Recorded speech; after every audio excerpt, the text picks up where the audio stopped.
Hey guys, I just got the girls to bed. Um, I just came on to tell you a little story.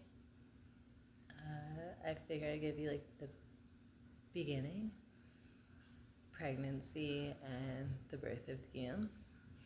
Yeah, just a quick little rundown of how things went down.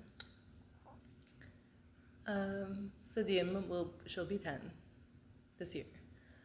Um, so yeah, I told you guys how I was on birth control when I found out I was pregnant with her, so I jumped right off.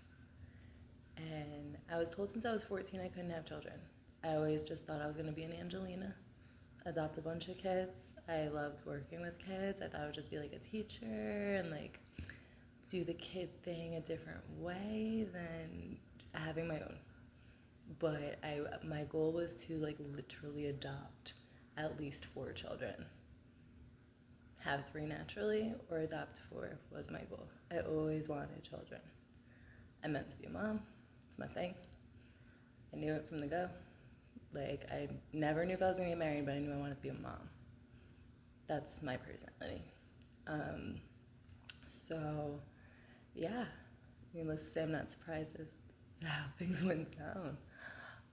So, found out I was pregnant, and then I was obviously paranoid. I'm a worrier. I'm an overthinker. I'm just overfeel everything. I feel everything way too thoroughly. Always have. And now I'd never been pregnant before. But to me, she wasn't moving the way she should. Like, I called her my mermaid baby. I would always have to like go and get her checked. Like, you could literally ask the office. They were amazing about it. I was so crazy. I was high risk.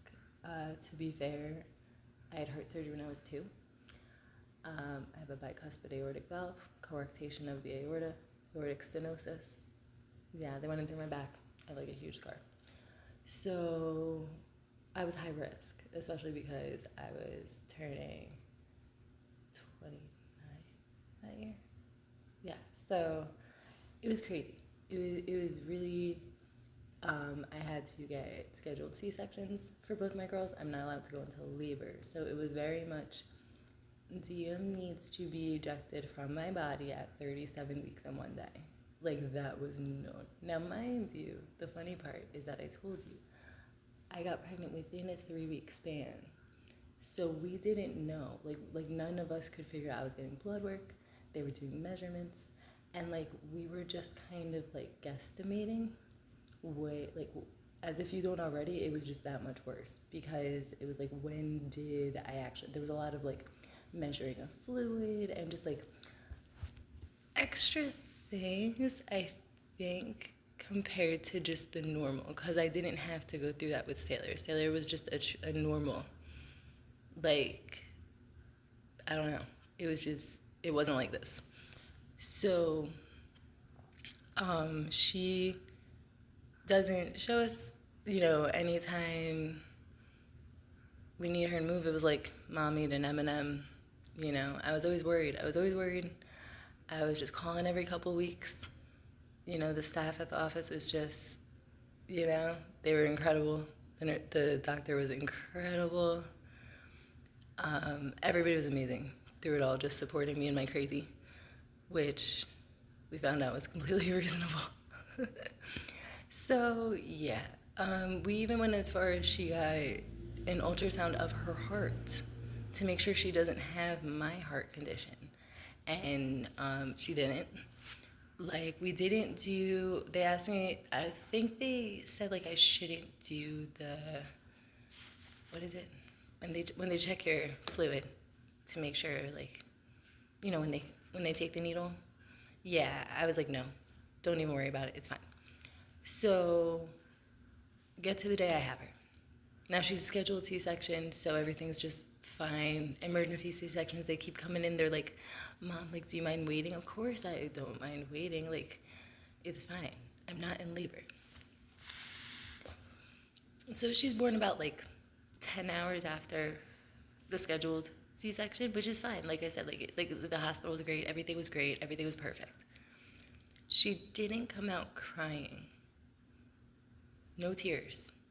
She came out going, and she was all red. And it took them like a couple minutes to turn her tear ducts on. But they said she came out happy. Granted, she came out to Get Up, Stand Up, and Redemption Song. Coming out happy as a newborn, I already knew something was freaking up.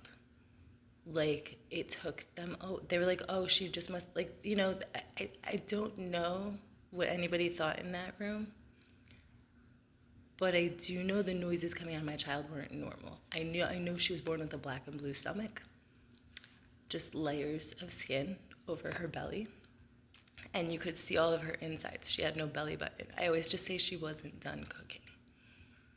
Because again, like it was a scheduled C-section at what they thought was 37 weeks in one day, so I think it was more like 35, 34.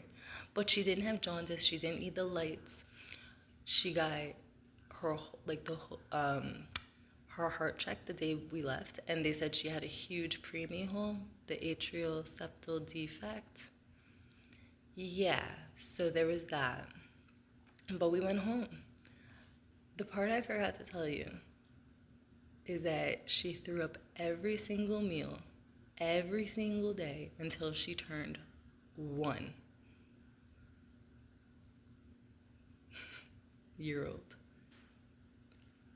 Like on her birthday, she stopped. Projectile vomiting. We had to do ultrasounds of her pyloric valve. They said it was fine. She would just vomit immediately after eating. And I just told the doctors, and we just kind of lived with it until it stopped. Like she went through like 22 formulas, ended up on like the Gerber Good Start Gentle. It turns out we had to like thicken up her formula because that's how her body works. Like she just needs to drink thicker things. And then we would just PT her. Like, I've come to find out that this isn't a normal first baby story. I just assumed it was. It's just kind of like you feel it out. But then, like, as things progress, you know, as you hear the story, you'll see, like, it was a process that we got to BPAN. It was a long road to get to BPAN. And this was just the beginning. But I just figured I'd give you a little story tonight. So, have a good night.